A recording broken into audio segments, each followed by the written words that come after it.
نحمده ونصلي على رسوله الكريم أما بعد فأعوذ بالله من الشيطان الرجيم بسم الله الرحمن الرحيم رب اشرح لي صدري ويسر لي أمري واحلل عقدة من لساني يفقهوا قولي ليس البر أن تولوا وجوهكم قبل المشرق والمغرب ولكن البر من آمن بالله واليوم الآخر والملائكة والكتاب والنبيين وآتى المال على حبه ذوي القربى واليتامى والمساكين وابن السبيل والسائلين وفي الرقاب وأقام الصلاة وآتى الزكاة والموفون بعهدهم إذا عاهدوا والصابرين في البأساء والضراء وحين البأس أولئك الذين صدقوا وَأُولَئِكَ هُمُ الْمُتَّقُونَ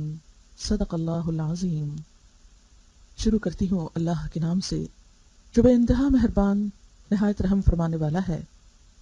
نیکی یہ نہیں کہ تم اپنے چہروں کو مشرق یا مغرب کی طرف کر لو، نیکی تو اس شخص کی نیکی ہے جو اللہ پر ایمان لائے، آخرت کے دن پر، فرشتوں پر، کتاب پر، انبیاء علیہم السلام پر، اور اللہ کی محبت میں اپنا مال خرچ کرے، رشتہ داروں پر، یتیموں پر، محتاجوں پر، مسافروں پر، سوالیوں پر، گردنیں چھڑانے میں۔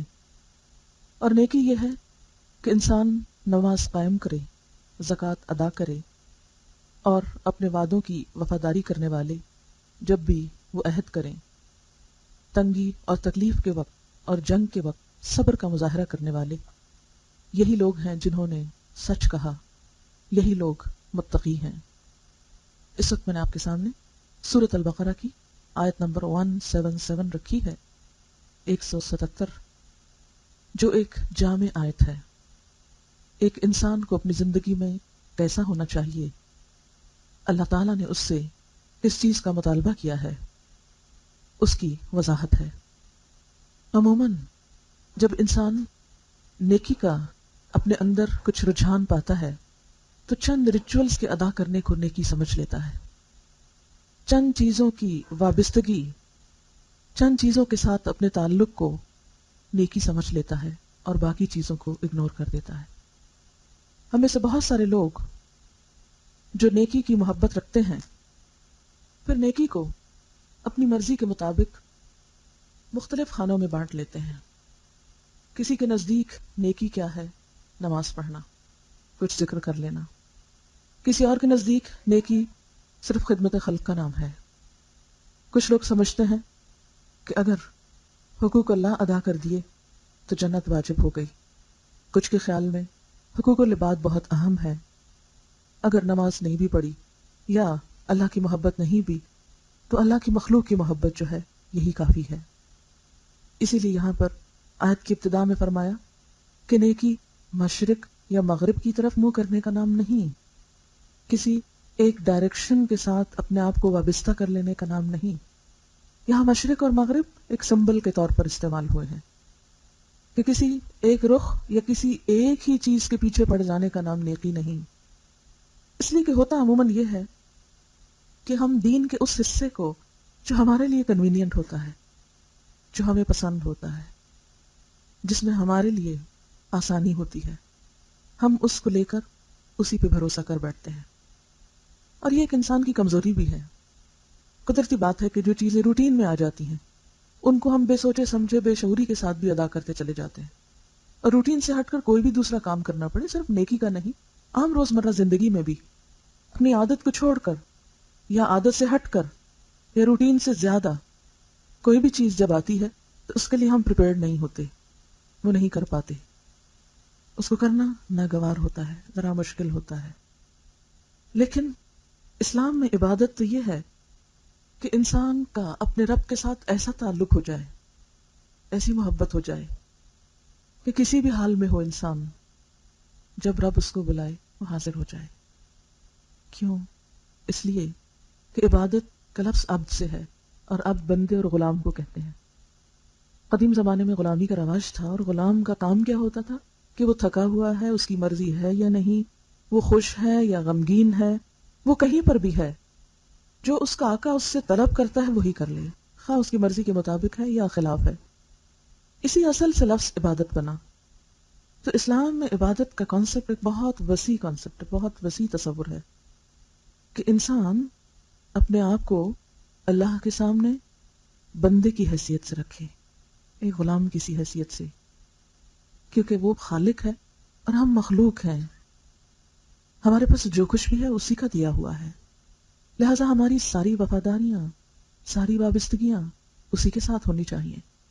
وہ جب ہمیں بلائے، جس حال میں بلائے، ہماری سوچ کے بارے میں ہم سے کچھ مطالبہ کرے، ہمارے دل کے بارے میں، ہمارے مال کے بارے میں، ہمارے جسم کے بارے میں، کچھ بھی وہ جو چاہے بندہ اس کو کر دکھائے۔ اسی لیے اس آیت کو ہم 3 حصوں میں تقسیم کر سکتے ہیں۔ ایک حصہ انسان کی سوچ سے متعلق ہے، انسان کے اندرون سے متعلق ہے۔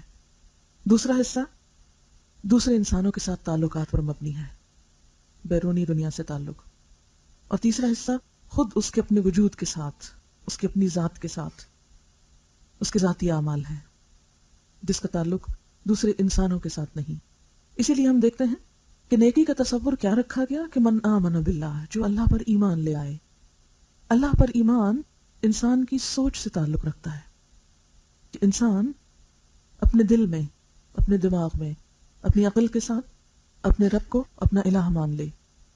اللہ پر ایمان، اس کا مطلب کیا ہے کہ اس دنیا کا بنانے والا، خود ہمارا بنانے والا خالق، پھر اس کا مالک، پھر اس کو مینٹین کرنے والا وہ صرف اللہ ہے۔ اسی نے مجھے پیدا کیا، میری واپسی اسی کی طرف ہے، وہ سب سے بڑا ہے۔ ہر نماز کے اندر جیسے ہم اظہار کرتے ہیں اللہ اکبر، وہ سب سے بڑا ہے۔ ایک اور جگہ پر فرمایا والذین آمنوا اشد حبا للہ، وہ لوگ جو ایمان لائے اللہ کی محبت میں سب سے زیادہ شدید ہوتے ہیں، سب سے زیادہ اللہ کی محبت ان کے دل میں ہوتی ہے۔ تو اللہ پر ایمان، اللہ کی حیثیت کو تسلیم کرنا، اس کی عظمت کو پہچاننا، اس کے حق کو ماننا اور اس کے ساتھ محبت کا تعلق رکھنا، اسے اہمیت دینا کہ اللہ تعالیٰ یہ نہ فرمائے ہمارے بارے میں، جیسے قرآن میں کئی دفعہ آیا وَمَا قَدَرُ اللَّهَ حَقَّ قَدْرِهِ، انہوں نے اللہ کی قدر ہی نہیں کی جیسے اس کی قدر کا حق تھا، کہ وہ عظیم ہے تو اس کو عظیم مانا جائے، اسے نمبر 1 رکھا جائے، ہر چیز میں وہ سب سے پہلے ہو۔ ہمارا حال کیا ہے؟ ہم سب اپنا اپنا جائزہ لیں۔ عموماً یہ ہوتا ہے کہ جب بھی کوئی بات سامنے آتی ہے ہم دوسروں کا جائزہ لینے لگتے ہیں کہ کون کیا کر رہا ہے۔ یہ کمزوری ہے ہماری، کیونکہ ہماری آنکھیں سامنے والے کو زیادہ اچھا دیکھ سکتی ہیں بنسبت اپنے آپ کو دیکھنے کی، کیونکہ خود کو دیکھنے کے لیے ذرا سر جھکانا پڑے گا، ذرا دائیں بائیں اپنے آپ کو موڑنا پڑے گا، اور خود اپنا چہرہ تو کسی نے دیکھا ہی نہیں سوائے آئینے کے، اس کے لیے محتاج ہیں ہم ایک اور چیز کے۔ تو ویسے بھی فزیکلی بھی اپنے آپ کو دیکھنا مشکل ہے، سامنے بیٹھا انسان سہولت سے نظر آتا ہے، اسی لیے اپنی غلطیاں، اپنی خامیاں بھی دیکھنا اور ان کا اعتراف کرنا ذرا مشکل ہوتا ہے۔ آس پاس کے لوگوں کو کرٹیسائز کرنا اور ان کے عیب ڈھونڈنا آسان اور دلچسپ مشغلہ لگتا ہے۔ تو ہم میں سے ہر شخص ذکر کی ان مجلسوں، قرآن کے اس تعلق کا اصل مقصد کیا ہے کہ ہم اپنا جائزہ لیں۔ قرآن کا جو موضوع ہے، قرآن کا جو سبجیکٹ ہے، وہ انسان ہے، انڈیویجول ہے، کیونکہ ایک کراؤڈ میں تو ہر شخص اسکیپ کر سکتا ہے، ادھر ادھر چھپ سکتا ہے، تو قرآن انڈیویجول کی اصلاح کرتا ہے۔ ایک انڈیویجول اپنے آپ کو دیکھے۔ آپ دیکھیں کہ جسم کے اندر جیسے ایک انڈیویجول کا ایک سیل ہے، اگر ایک سیل بگڑتا ہے، ایک سیل کی خرابی ہوتی ہے تو سارا جسم بگڑنے لگتا ہے۔ کینسر کس طرح ڈیولپ ہوتا ہے؟ ایک سیل کے بگاڑ سے شروع ہوتا ہے، وہ ملٹی پلائی ہو جاتا ہے۔ بالکل اسی طرح معاشرے کو اگر ایک ہیومن باڈی سے ہم تشبیہ دیں تو ایک ایک انسان اس میں ایک سیل کی حیثیت رکھتا ہے، اور اگر سیل بگڑنے لگے، ایک بگڑنے لگے تو وہ بگاڑ ٹھہرتا نہیں، وہ دوسرے کو، دوسرا تیسرے، تیسرا چوتھے کو، آگے سے آگے بات چل پڑتی ہے۔ تو جب تک ایک سیل کی، ایک انڈیویجول کی اصلاح نہیں ہوتی، معاشرہ خوشگوار نہیں ہو سکتا۔ تو ہمیشہ ہمیں وہ انڈیویجول جس کی اصلاح کرنی، وہ ہمارے اپنے اندر ہے۔ ہم میں سے ہر شخص اپنے آپ میں زیادہ بہتر طور پر جھانک سکتا ہے۔ تو بات یہ ہو رہی تھی اللہ کی محبت کی، اللہ کا حق پہچاننے کی، اللہ کی قدر کی۔ تو ہم میں سے ہر شخص اپنے سے پوچھے کہ واقعی اللہ کی ذات میرے لیے ہر دوسری چیز سے زیادہ اہم ہے، کیونکہ ایمان کی پہچان دی گئی نا قرآن میں، والذین آمنوا اشد حبا للہ، ایمان والے تو اللہ کی محبت میں سب سے زیادہ شدید ہوتے، سب سے زیادہ اللہ کی محبت دل میں ہوتی، وہ اس کو ناراض نہیں کر سکتے، وہ اس کو پیچھے نہیں کر سکتے، وہ سب سے اہم ترین پرائرٹی ہے انسان کی۔ ایک ایمان والے اور دوسرے شخص کا فرق یہی ہے، اور اسی سے ایمان کے درجے متعین ہوں گے۔ ہر شخص کو اسی کے مطابق مختلف کیٹیگریز میں رکھا جائے گا کہ اس کے دل میں اس محسن کی، اس خالق کی جگہ کتنی تھی۔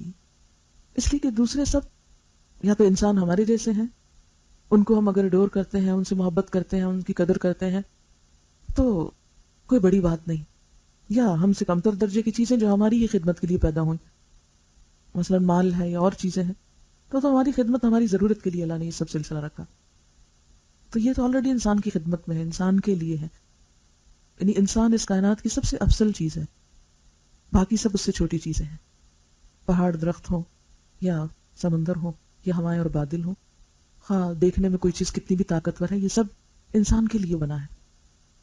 تو زمین کے اوپر سب سے بڑی چیز خود انسان ہے، اور تمام انسانوں کو انسان ہونے کے ناطے برابر کی حیثیت دی۔ تو سب سے بڑی چیز اگر ہمارا الہ نہیں ہو سکتی تو اس سے چھوٹی چیزیں کیسے ہمارا خدا ہو سکتی ہیں؟ یہ تو ہو ہی نہیں سکتی۔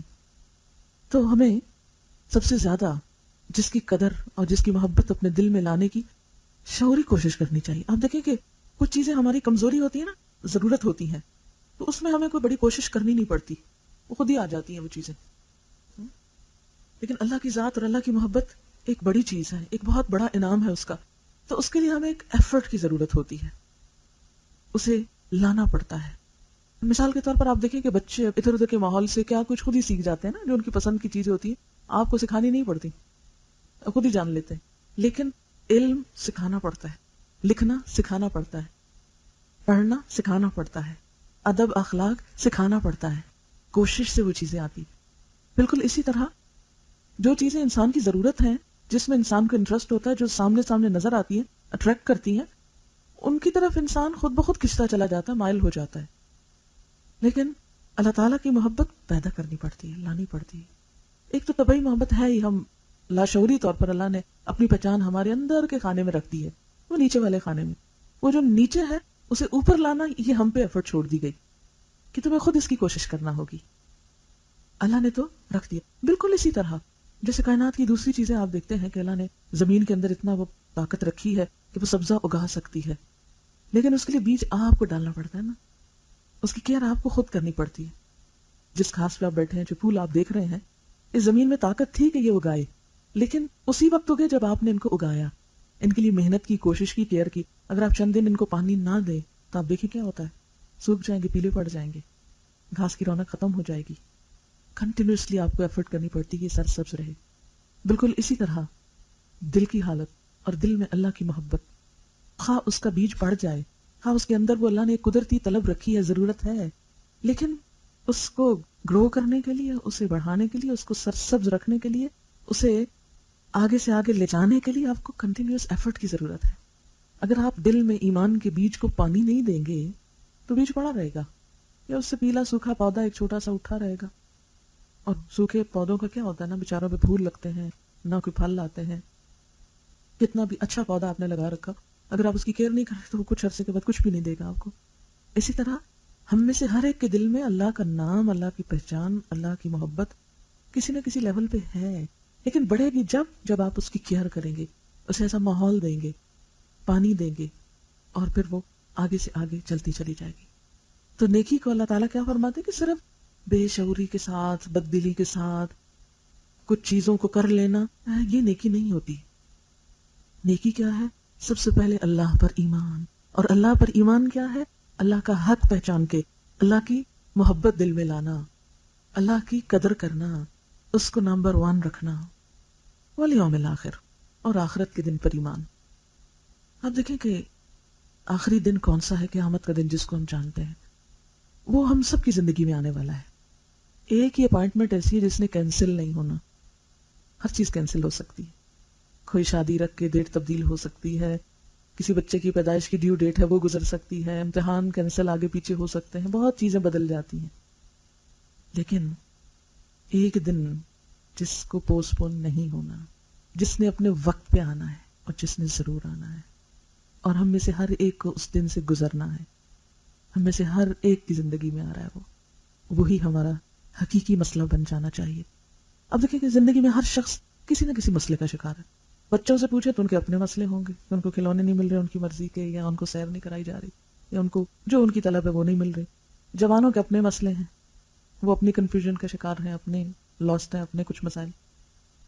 بڑے اپنے مسائل کا شکار ہیں. ہر شخص کے سامنے کوئی نہ کوئی مسئلہ ہے. مسئلے سے فارغ کوئی نہیں. آپ کو کوئی ایسا نہیں ملے گا جو کہے کہ میری زندگی میں کوئی مسئلہ نہیں ہے، کوئی کام نہیں، نہ کوئی بیکار ہے اور نہ کوئی بغیر مسئلے کے. لیکن یہ سارے مسئلے صرف وقت کے ساتھ ہوتے ہیں، وقت کے ساتھ سب ٹھیک ہو جاتے ہیں. ہوتا کیا ہے کہ جب بھی کوئی مسئلہ آتا ہے نا، ہم ایک دم جذباتی ہو جاتے ہیں اس کے بارے میں. کوئی خبر سن بیٹھتے ہیں، کوئی چیز ہوتی ہے تو ہم ایک دم آؤٹ آف کنٹرول. ہم سمجھتے ہیں کہ سب سے بڑی پریشانی تو ہم ہی کو لاحق ہے. بہت سے لوگ مجھے اپنے مسئلے سناتے رہتے، لے کے آتے، تو میں کوشش کرتی کہ ذرا سا اس کو، میری مثلاً اسٹوڈنٹس ہیں نا میرے ینگ ایج میں، چھوٹی سی کوئی بات گھر کی سن لیں گی، کوئی چھوٹی سی بات ناگوار ہو جائے گی تو رونا دھونا اور پتہ نہیں کیا کیا اس پہ شروع ہو جائے گا. اس سے میں نے بڑا نوٹ کیا کہ اس کا حل کیا ہو. کیونکہ ہوتا یہ ہے کہ آپ بعض اوقات خود ان سے زیادہ پریشان ہو جاتے ہیں کہ ہائے بیچارے کے ساتھ یہ ہو گیا، اور ہائے بیچارے کا یہ ٹوٹ گیا، پھوٹ گیا، کھو گیا، چلا گیا، تو اس کا کیا حل. اس میں نے دیکھا کہ اگر تھوڑا سا اس کو سوچنے کا ٹائم دے دیا جائے، تھوڑا سا اس کو کوئی ایسی مصروفیت دے دی جائے، کوئی ایسا آلٹرنیٹ دے دیا جائے، تو آپ دیکھیں گے کہ وہ خود ہی کہے گا کہ وہ خود ہی مسئلہ حل ہو گیا ہے، اب وہ اتنا بڑا نہیں رہا. ہوتا کیا کہ کوئی بھی چیز جب اچانک ہم سنتے تو ہمیں بہت بڑی لگتی، پھر آہستہ آہستہ آہستہ آہستہ وہ اپنی حقیقت کھو دیتی ہے. اب دیکھیں گزشتہ زندگی میں بڑے بڑے مسئلے آئے ہوں گے جس وقت آپ کو لگتا ہوگا کہ شاید اب زندگی موت کا مسئلہ ہو گیا، لیکن کیا ہوا؟ وقت کے ساتھ وہ مسئلہ حل ہو گیا، یا نہیں بھی ہوا تو اس کی اہمیت کم ہو گئی، ختم ہو گیا. مثلا خدا نہ خواستہ کوئی بیماری آ جائے، کسی کی زندگی کو کوئی نقصان ہو جائے تو ہمیں لگتا ہے کہ ہم بھی ساتھ ہی جا رہے ہیں، لیکن وقت ان زخموں کو مندمل کر دیتا ہے، وہ مسئلہ ہی نہیں رہتا. بچے جب چھوٹی چھوٹی چیزوں پہ روتے ہیں تو یوں لگتا ہے کہ جیسے بس ختم ہی ہو جائیں گے ساتھ ہی، لیکن تھوڑی دیر کے بعد وہ ویسے ہی ہو جاتے ہیں. تو ایسے میں اصل مسئلے یہ نہیں ہے جن کو ہم نے مسئلہ بنایا، اور ساری زندگی کوئی نہ کوئی ساتھ چلے گا، ہم فارغ نہیں ہو سکتے ان چیزوں سے. تو مسئلوں کے پیچھے پڑنے سے مسئلے حل نہیں ہوا کرتے. جب بھی کوئی مسئلہ ہو، اس سے بڑے مسئلے کو آپ سوچ لیں تو جو موجودہ مسئلہ ہے وہ چھوٹا ہو جائے گا، اور وہ بڑا مسئلہ کیا ہے؟ ہمارا آخرت. اگر ہمارے دل میں وہ مسئلہ آ جائے تو یہ دنیا کے سب مسئلے چھوٹے ہو جائیں. دنیا کے ہر لاس کی کمپنسیشن ہو سکتی ہے، ہر لاس کی. ٹھیک ہے کہتے ہیں پیرنٹس چلے جائیں اس کا کوئی ٹھیک نہیں ہوتا، لیکن آپ نے دیکھا ہوگا کہ آہستہ آہستہ لوگ بھول جاتے ہیں کہ کبھی ہمارے پیرنٹس بھی تھے. وہ جو اتنے اہم ہوتے ہیں زندگی میں وہ بالکل غیر اہم ہو جاتے ہیں. کوئی بھی انسان زندگی میں جس کے بغیر آپ سمجھے کہ اللہ کے رسول صلی اللہ علیہ وسلم کی مثال لے لیں. حضرت عمر رضی اللہ تعالیٰ نے جب سنا کہ کوئی کہہ رہا کہ آپ صلی اللہ علیہ وسلم کی وفات ہوگی تو وہ تلوار لے کے باہر آگے کہ یہ تم کہو تو صحیح، میں گردن اڑا دوں گا، یہ ہو ہی نہیں سکتا کہ اللہ کے رسول صلی اللہ علیہ وسلم اس دنیا سے جائیں، یہ نہیں ہو سکتا. بہت بڑا صدمہ، صحابہ کی زندگی میں سب سے بڑا صدمہ تھا. حضرت فاطمہ کے بارے میں آتا ہے کہ جب حضور صلی اللہ علیہ وسلم کو دفنا کر واپس آئے تو بہت رو رہی تھی اور سب کو کہہ رہی تھی، یعنی کہ ناراض ہو رہی تھی کہ عربی کے شعر ہیں بڑے زبردست جن کا مفہوم ہے، تم کیسے لوگ ہو، تمہارے دلوں نے گوارا کیسے کر لیا کہ اپنے حبیب کے جسم پہ مٹی ڈال کر آ جاؤ، کیا تمہیں یہ زیب دیتا ہے، تم نے کیسے یہ کام کر لیا. تو حقیقت ہے کہ بعض اوقات انسان اتنے بڑے صدمے سے دوچار ہو جاتا ہے اور وہ سمجھتا ہے کہ شاید اس کا کوئی دوسرا آلٹرنیٹ نہ ہو، لیکن کیا ہوتا ہے کہ وقت گزرنے کے ساتھ ساتھ آہستہ آہستہ آہستہ آہستہ وہ غم، وہ دکھ، وہ ہر چیز منتمل ہو جاتی. لیکن آخرت، اس کا غم، اس کا دکھ، اس کی تکلیف مستقل ہے. وہاں نہ کوئی امنڈمنٹ ہو سکتی ہے اس کے کسی پروگرام میں، کسی چیز میں، کسی نتیجے میں، کسی رزلٹ میں. نہ کوئی اختیار رہ جائے گا پاس، نہ واپسی کا کوئی راستہ رہے گا. وہ ایک مسئلہ ہے جس کا وہاں جا کر کوئی حل نہیں ہوگا. لہذا اس زندگی میں باقی سب چیزیں ٹھیک ہیں، مشکلات ہیں، پریشانیاں ہیں، سب کچھ، لیکن اس کو اگنور نہ کریں. یہاں کی ہر چیز کا نعم البدل مل جائے گا، اس کا نہیں ملے گا. جنت کا نعم البدل کوئی اور چیز نہیں کہ وہاں سے نکلے تو کوئی اور چیز مل جائے گی یا واپس ہی دنیا میں بھیج دیا جائے گا، نہیں. اس لیے نیکی کیا ہے کہ انسان اس گھر کی فکر کرے اور کیا کرے؟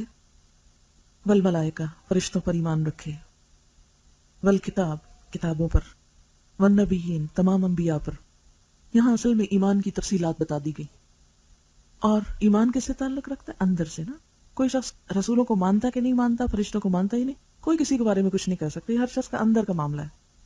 میں کبھی کبھی سوچتی ہوں کہ چلیں ٹھیک ہے، اللہ اور یوم آخرت اور کتاب پر ایمان تو ضروری، یہ فرشتے اور یہ باقی چیزوں کی کیا ضرورت تھی؟ ایسے انسان سوچتا ہے نا کہ حکمت کیا ہے اس کے پیچھے.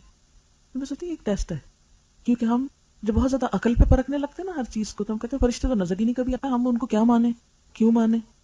چلے انبیاء تو کبھی تھے، سنا ہے کہ تھے، کتاب موجود ہے سامنے، ماننے کی چیز ہے. اللہ تعالیٰ بھی ہوں گے کیونکہ ہر چیز خود سے تو نہیں بنی، اتنی اونچی چھت آسمان کی کس نے اٹھائی؟ ٹھیک ہے، ہر چیز ایک دن فنا ہوتی ہے، کوئی بھی چیز باقی نہیں رہتی. تو جس طرح ہر انسان کا انڈیویجولی ایک اینڈ ہے، ہر پودے کا، ہر بنی ہوئی چیز کا ایک خاتمہ ہے، تو ایسے ہی اس زمین آسمان کے بھی خاتمے کا، موت کا ایک دن ہوگا. دیکھیے فرشتوں کو مان کے ہم نے کیا کرنا ہے؟ یہ ایک ٹیسٹ ہے ہمارا. تو یہ جب تک ان میں سے ہر چیز کو نہ مانا جائے اس وقت تک ایمان مکمل نہیں ہوتا. تمام انبیاء کو ایکولی ماننا، فرشتوں پر ایمان، کتابوں پر، اور اب حقوق العباد، دوسروں کے ساتھ انٹریکشن. وآت المال، سب سے بڑی محبت انسان کے دل میں مال کی ہوتی ہے. قرآن پاک میں اللہ تعالیٰ فرماتے ہیں کہ وَتُحِبُّونَ الْمَالَ حُبًّا جَمًّا، کہ تم محبت رکھتے ہو مال سے، بڑی سخت محبت.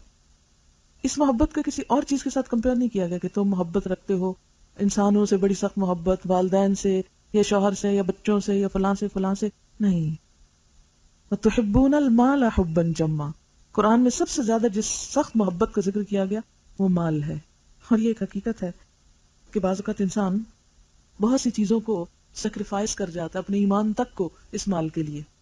حلال حرام کی تمیز نہیں کرتا، کسی یتیم کا حق مارنا پڑے، کسی بیوہ کا مارنا پڑے، کسی ان نون کا مارنا پڑے کہ کسی کی زمین پہ قبضہ کر لے، کچھ کر لے.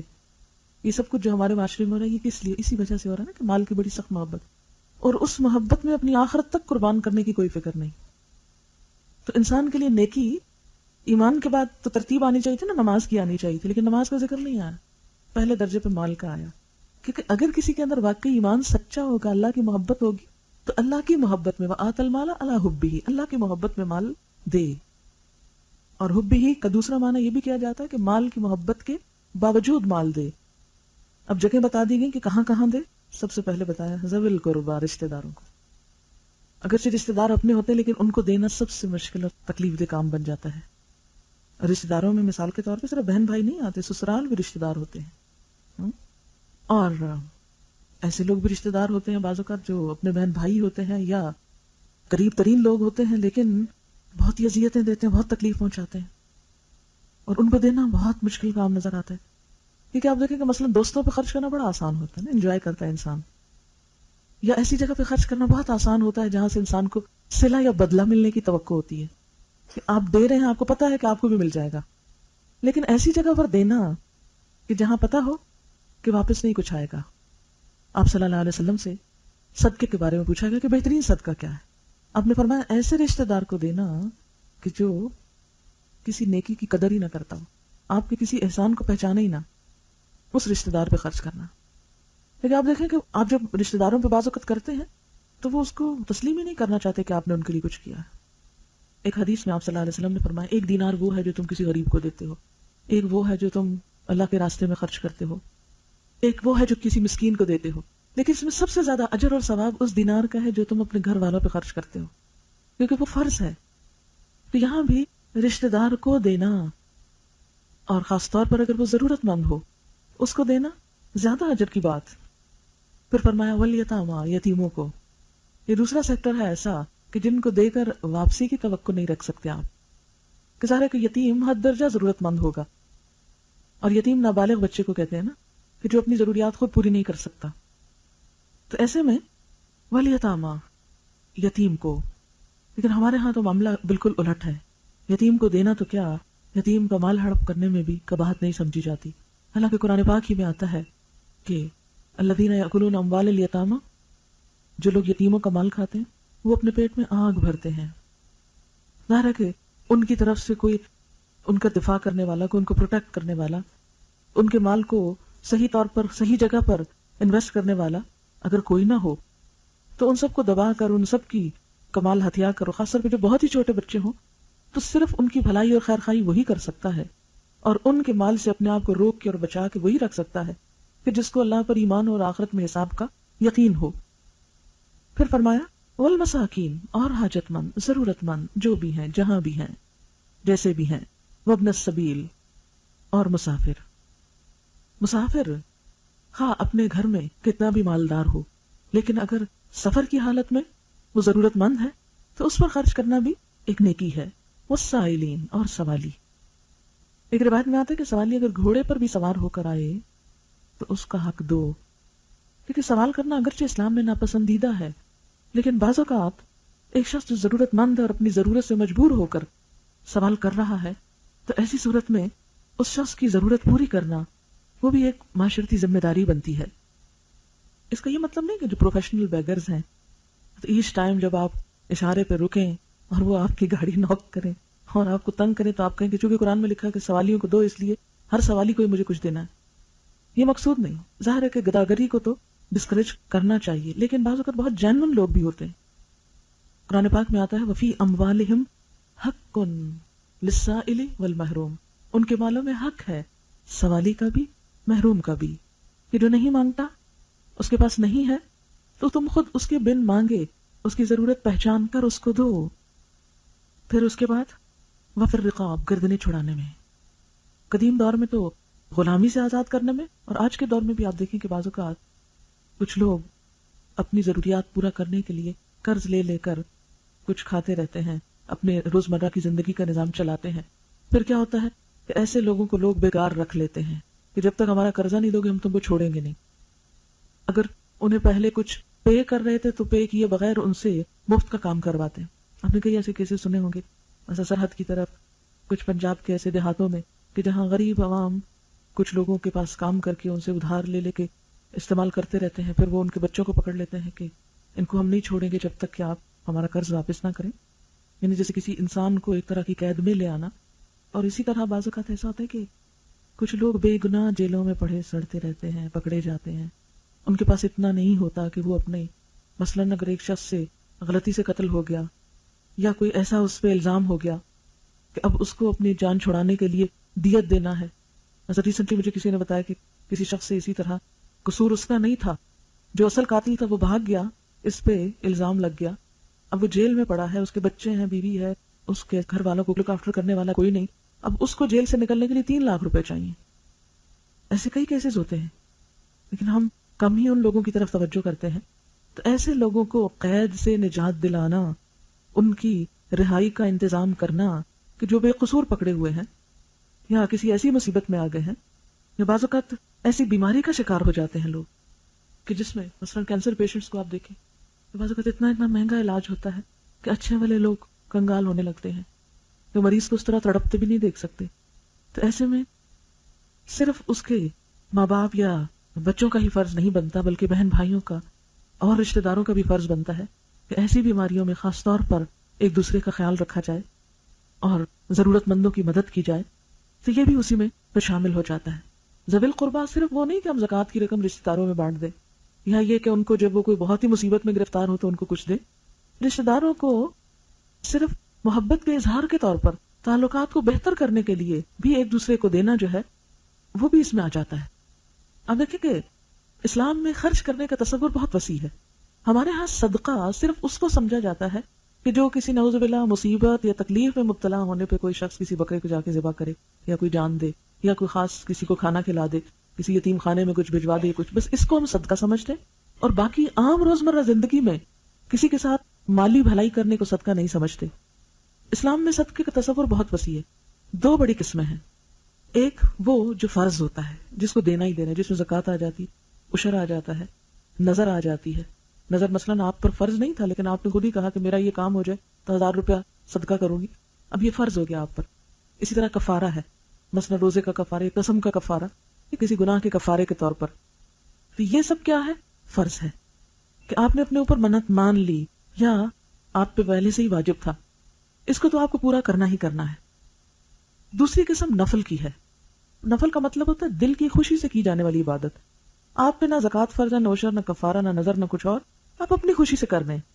اس میں آپ چاہیں تو کوئی جانور ذبح کریں، آپ چاہیں تو کسی دوست کو گھر بلا کے کھانا کھلا دیں، آپ چاہیں تو کسی خطیب کو دے دیں، آپ چاہیں کسی بیمار پہ خرچ کر دیں، آپ چاہیں تو کسی جانور کے علاج پہ ایون خرچ کر سکتے ہیں.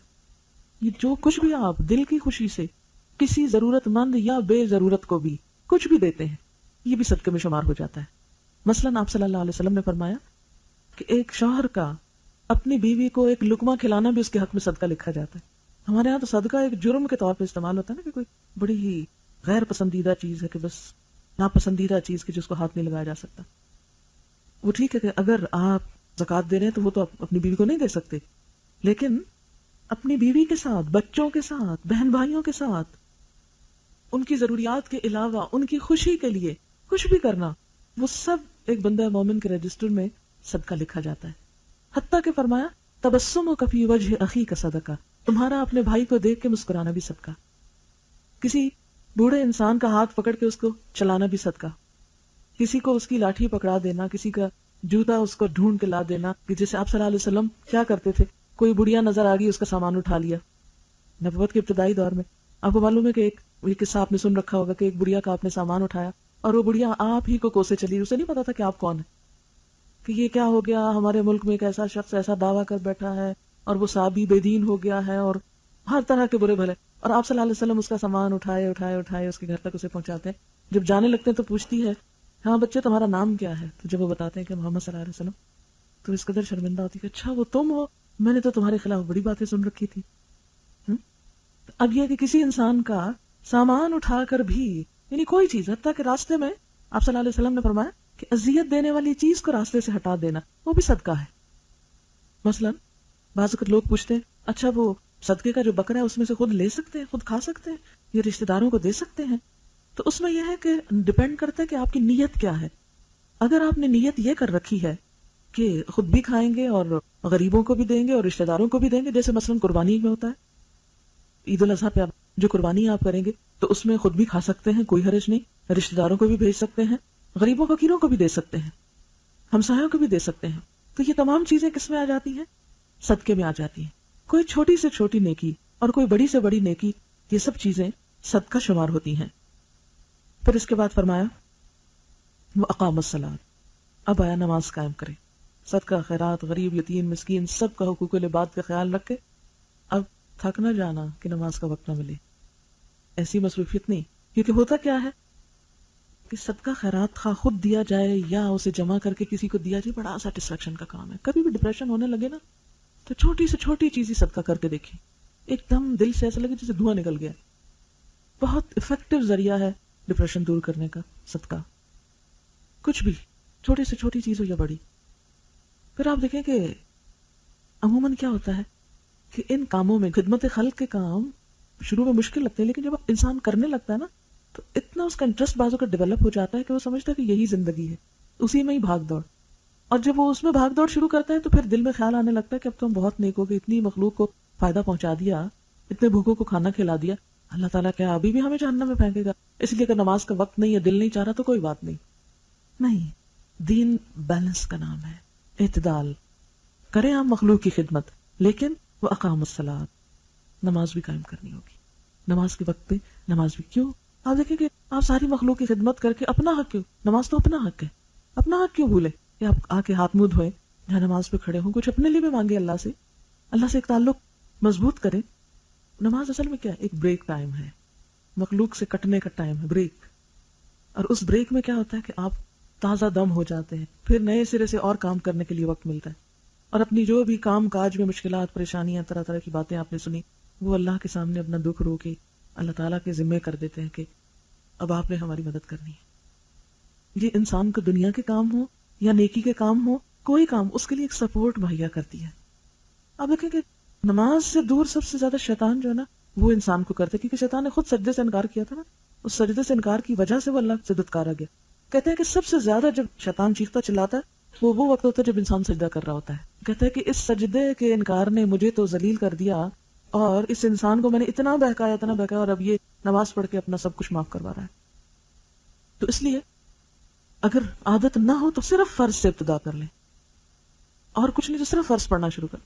اور آپ یقین کریں گے کہ جب آپ فرض شروع کریں گے تو وہ ہوتا ہی ہے کہ انسان جب ایک قدم اٹھا لیتا ہے نا تو دوسرا ساتھ ہی اٹھ جاتا ہے. پھر دل چاہتا ہے چلو اب فرض پڑھ لیے تو سنت پڑھنے اور نفل پڑھنے میں کیا حرج ہے. پھر آہستہ آہستہ وہ بھی شروع ہو جاتا ہے. وآت الزکات، اور زکات دی. زکات کیا ہے؟ فرض ہے. باقی رشتہ داروں کو دینا، یتیموں مسکینوں کو دینا، یہ تو نفلی صدقات تھے. بعض اوقات میں نے دیکھا ہے کہ لوگ اس طرح کرتے ہیں کہ غریبوں کو کھلا دیتے رہتے ہیں. جب زکات کی باری آتی ہے تو کہتے ہیں وہ اتنا دیا ہوا ہے اللہ تعالیٰ خود ہی حساب کر لے گا، وہی ہماری زکات سے. زکات ایسے نہیں ادا ہوتی. زکات کے لیے پراپر آپ کو نیت کرنا پڑتی ہے کہ ہم زکات دے رہے ہیں. پھر حساب کرنا پڑتا ہے. جب سال گزر جائے تو جو بھی آپ کے پاس ایسی پراپرٹی ہے جس پہ جیسے سونا ہے، پیسے ہیں، کوئی اس پہ جو بنتی ہے اس کا گنا جائے گا، اس کا حساب کیا جائے گا اور پھر اس کو نکالا جائے گا. وہ خالی غریبوں فقیروں میں چند روپے بانٹ کر بغیر حساب کے وہ زکات ادا نہیں ہوتی. تو اس لیے پراپر فارمل جو اللہ کی راہ میں خرچ کرنا ہے، یعنی ایک طرح دنیا میں جسے آپ ٹیکس کا نام دیں، ٹیکس کا نام اصل میں اتنا بدنام ہے کہ زکات کو ٹیکس کہنا ایک زیادتی ہوگی. لیکن جس طرح ٹیکس میں آپ کا حساب کتاب ہوتا ہے نا، تو بالکل اسی طرح زکات میں بھی حساب کتاب ہوتا ہے. پھر اس کے بعد فرمایا وَالْمُوفُونَ بِعَهْدِهِمْ إِذَا عَاهَدُوا، اور اپنے وعدوں کی وفاداری کرنے والے جب بھی وہ عہد کریں. آپ صلی اللہ علیہ وسلم نے فرمایا اس شخص کا ایمان نہیں جس کا عہد نہیں. اور قرب قیامت کی نشانیوں میں سے ایک نشانی کہ لوگ وعدہ نہیں پورا کریں گے. اور آپ دیکھیں کہ ہمارے معاشرے میں سب سے زیادہ جس چیز سے جو تکلیف حقوق العباد کی ادائیگی میں ہوتی ہے وہ وعدے کی خلاف ورزی ہوتی ہے. آپ پلمبر کو بلانے چلے جائیں، آپ کسی ٹیلر کو کپڑے دے بیٹھیں، آپ کوئی کام، کوئی مینول ورک جو ہے کسی انسان سے آپ کا واسطہ پڑے، کہیں گے جی 4 بجے پہنچ جائیں گے، آپ کا کام کر دیں گے، آج تو ہو ہی جائے گا آپ کا کام، کل تو آپ کو کپڑے مل ہی جائیں گے، آپ اتنے بجے آ جائیں. اور آپ جاتے ہیں اور پھر آپ ویسے ہی لوٹ آتے ہیں. اور آپ نے دیکھا ہوگا کہ ویسے شادیوں وادیوں پہ جو کپڑے بننے کے لیے دیے جاتے ہیں بعض اوقات این اس ٹائم پہ پہنچ رہے ہوتے ہیں، حالانکہ وعدے بہت پہلے کے ہوتے ہیں. یہ ہمارے معاشرے کا ایک مجموعی ٹرینڈ بن چکا ہے کہ جس میں اس بات کا احساس ہی نہیں کہ دوسرے انسانوں کو اذیت سے بچانا ہے. والصابرین فی الباساء والضراء، اور آخر میں جو چیز فرمائی وہ صبر. صبر جو ہے زندگی کے سارے معاملات میں سب چیزوں پر حاوی ہے. کوئی کام صبر کے بغیر ہو سکتا ہی نہیں. مثلا ایمان، اس میں بھی صبر کی ضرورت ہے. کیونکہ صحابہ کرام جب ایمان لائے تھے تو بڑی اذیتیں اور بڑی سختیاں اور بڑی تکلیفیں دیکھی تھی. حضرت بلال کی کہانی سب کو پتا ہے، ہم سب کو، کہ کس طرح ان کے سینے پہ بھاری پتھر دھوپ میں رکھ دیا جاتا. کیا آج خدا نہ خواستہ ایمان کے لیے ایسی قربانی کی ضرورت ہوتی تو ہم میں سے کتنے تیار ہوتے اس کے لیے؟ ہم میں سے ہر ایک اپنے آپ سے پوچھے. اگر حضرت بلال والے حالات ہوتے کہ کلمہ پڑھنے کی اتنی سزا، ہم میں سے کتنے لوگ تھے جو اس کے لیے تیار ہوتے؟ اسلام میں جو پہلی شہیدہ حضرت سمیہ، ان کے لیے کیا ہوا؟ برچے سے ماری. پہلی شہیدہ عورت تھی. صرف مردوں نے نہیں، عورتوں نے بھی قربانی دی. آل یاسر پہ جتنی تکلیفیں آ رہی تھی تو آپ صلی اللہ علیہ وسلم کیا فرماتے تھے؟ صبر کرو، یعنی جمے رہو. پھر اس کے بعد رشتہ داروں، غریبوں، یتیموں، مسکینوں سب میں مال خرچ کرنا، یہ بھی صبر ہے کہ انسان اپنی خواہشات، ضروریات کو کٹ ڈاؤن کر کے ان کو دے. پھر نماز، یہ بھی صبر ہے، اس لیے کہ اتنی دیر چپ رہنا، نہ کھانا نہ پینا، اور کھڑے ہونا اور نیچے ہونا اور اوپر ہونا، اور سب سے بڑی مشکل چیز وضو کرنا، یہ سب کیا ہے؟ صبر کا تقاضا ہے. وہی کر سکتا ہے جس کے اندر صبر. پھر اسی طرح وعدے کی پابندی تمام چیزوں میں. فرمایا والصابرین فی البأساء والضراء. بأساء تکلیفیں، جسمانی تکلیفیں، ضراء مالی تکلیفیں، وحین البأس جنگ، ایمرجنسی کے حالات میں، ہر حال میں اپنے آپ کو روکے رکھنا. اب دیکھیں کہ صبر 3 طرح کا ہوتا ہے. ایک یہ کہ اللہ کی اطاعت پر قائم رہنا. دوسرا یہ کہ حرام سے بچنے کے لیے صبر کرنا، جیسے روزے میں ایک صبر ہوتا ہے نا، کہ کھانا سامنے پڑا، پانی ہے، ہم پی نہیں سکتے. بالکل اسی طرح حرام ہے، بڑا چانس ہے، رشوت دروازے پہ رکھی ہے لیکن لینی نہیں کیونکہ حرام ہے. ملاوٹ سے بہت پروفٹ ہو سکتا ہے لیکن نہیں کرنی، کوئی بات نہیں، کم صحیح لیکن ملاوٹ نہیں کرنی. کتنے لوگ ہیں جو یہ صبر کرنا چاہتے ہیں، حرام سے بچنے کے لیے صبر. اور تیسری چیز غم، دکھ، پریشانی، مصیبت، فوتگی، ان سب موقعوں پہ صبر. اس صبر کا مطلب کیا؟ کہ انسان اپنی زبان سے، اپنے عمل سے کوئی ایسا کام نہ کرے کہ جس سے اللہ تعالیٰ ناراض ہو. کیونکہ کوئی بھی چیز جب اللہ تعالیٰ لیتا ہے نا، اس کا اپنا فیصلہ، بندے کو قبول کرنے میں ہی بھلا ہے.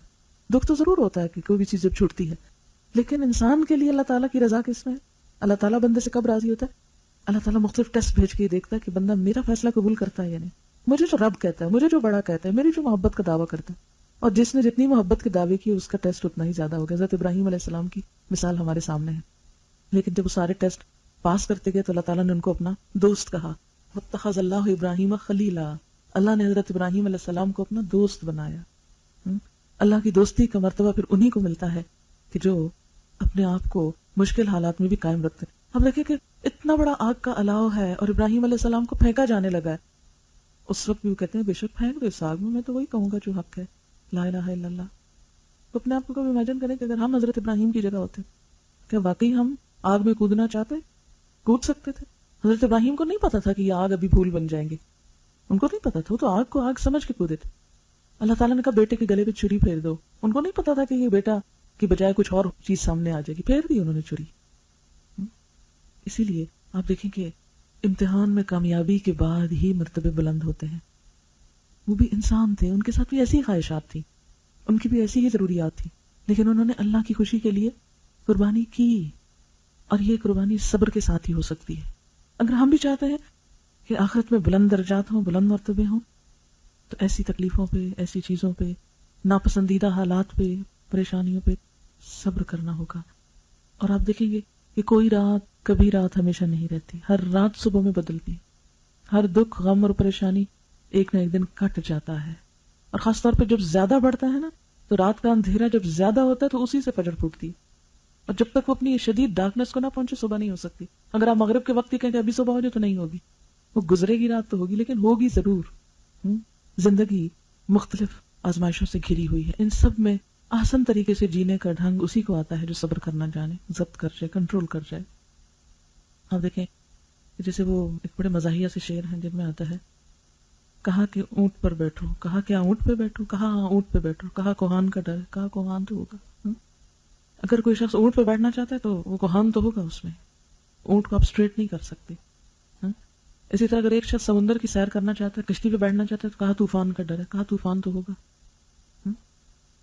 اگر وہ پول توڑنا چاہتا ہے تو کانٹے کا ڈر ہے، تو کانٹا تو ہوگا. تو انما العسر یسرا، جب عسر برداشت کرو گے تو یسر ساتھ ہی آئے گی. یہ اللہ کا ایک قاعدہ ہے. اس لیے مایوسی کی طرف نہیں جانا، کبھی نیگیٹو تھنکنگ نہیں اپنانی.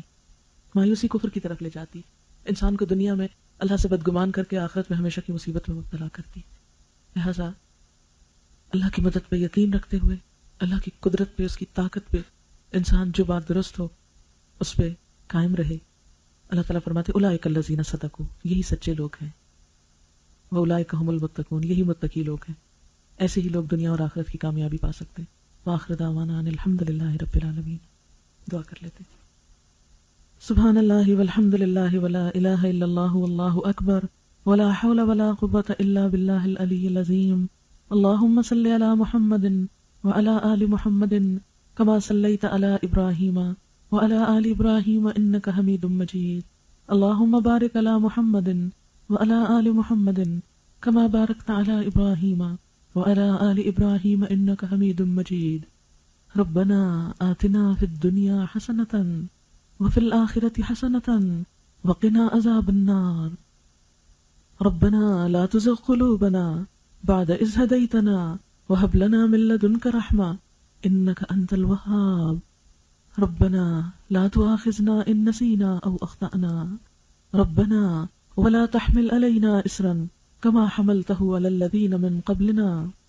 ربنا ولا تحملنا ما لا طاقة لنا به واعف عنا واغفر لنا وارحمنا أنت مولانا فانصرنا على القوم الكافرين. يا حي يا قيوم برحمتك نستغيث لا إله إلا الله وأنت الحليم الكريم. سبحان الله رب العرش العظيم والحمد لله رب العالمين. رب نسألك موجبات رحمتك وعزائم مغفرتك والغنيمة من كل بر والسلامة من كل اسم. لا تدع لنا ذنبا إلا غفرته ولا هما إلا فرجته ولا حاجة هي لك ردا إلا قضيتها يا أرحم الراحمين. يا حي يا قيوم برحمتك نستغيث. یا اللہ پاک جو کچھ آپ کے کلام میں سے پڑھا گیا ہے، اگر اس میں کوئی بات آپ کی مرضی کے خلاف ہو تو آپ ہم سے درگزر فرمائیں، ہم کو معاف کر دیں اور ہمیں سیدھے رستے کی ہدایت عطا فرما دیں. یا اللہ جو باتیں تیری پسند اور تیری رضا کی ہوں ہمیں ان پر عمل کرنا سکھا دیں. یا اللہ ہمارے لیے عمل کے راستے آسان کر دیجئے. یا رب العالمین ہمارے گناہوں کو معاف کر دیجئے. یا رب العالمین ہم سب کو اپنی رحمت سے ڈھانپ لیجئے. یا اللہ اس محفل میں جتنے بھی لوگ شریک ہیں، یا اللہ ان سب کا آنا قبول فرمائیے. یا اللہ صاحب خانہ کو اس کی بہترین جزا عطا فرمائیے، اس مجلس کو ان کے لیے صدقہ جاریہ بنا دیجیے یا رب العالمین۔ اس مجلس کی برکت سے سب کی دنیا اور آخرت کی پریشانیاں دور فرما دیجیے یا ارحم الراحمین، یا مالک الملک، یا ذو الجلال والاکرام۔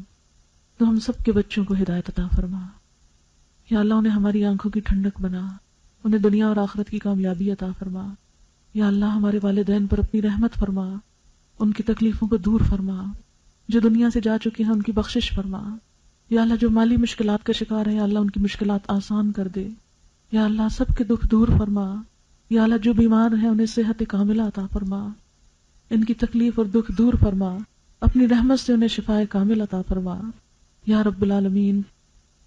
ہم سب کا خاتمہ ایمان کے ساتھ کیجیے یا اللہ، ہماری قبروں کو روشن کر دیجیے یا اللہ، ہمارا حساب آسان کر دیجیے، ہمیں جنت الفردوس میں اپنے صالح بندوں سے ملاقات نصیب کیجیے یا اللہ۔ نبی صلی اللہ علیہ وسلم کی شفاعت نصیب کیجیے یا رب العالمین۔ تو اپنی رحمت کے ساتھ ہمیں آپ صلی اللہ علیہ وسلم کے ہاتھوں حوض کوثر کا پانی نصیب کیجیے یا رب العالمین۔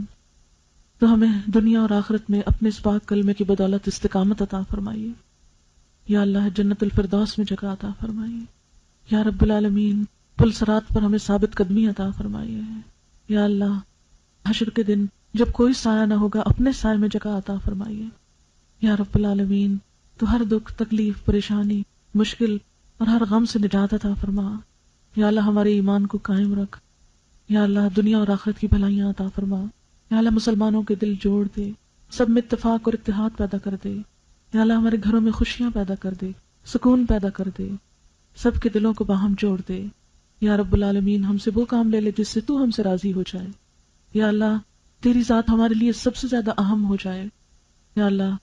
ہر وہ کام کرنے کی توفیق دیجیے جس سے آپ راضی ہو جائیں یا اللہ۔ ہماری نیت کو اپنے لیے خالص کر لیں، ہمارے ظاہر و باطن کو ایک کر دیں یا اللہ۔ ہمیں نیکی کی توفیق عطا فرمائے یا اللہ۔ دنیا اور آخرت کی بھلائیاں اور برکتیں عطا فرما۔ ربنا تقبل منا انك انت السميع العليم وتب علينا انك انت التواب الرحيم وصلى الله تعالى على خير خلقه محمد وعلى آله واصحابه واهل بيته اجمعين برحمتك يا ارحم الراحمين الہی آمین۔ سبحانك اللهم وبحمدك نشهد ان لا اله الا انت نستغفرك ونتوب اليك۔ والسلام علیکم ورحمۃ اللہ وبرکاتہ۔